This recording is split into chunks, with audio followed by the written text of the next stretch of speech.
moment is a moment we have to have, oh my God, together. Holy shit. This one. Yeah.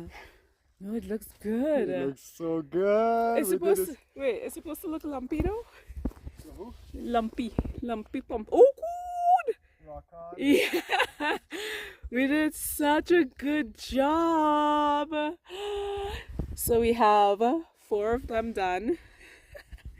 I know to some people who are watching this, they're like, what?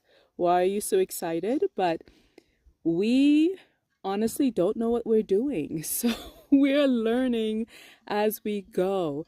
So just being able to put down the first stakes for the foundation of our beautiful home feels like an incredible accomplishment.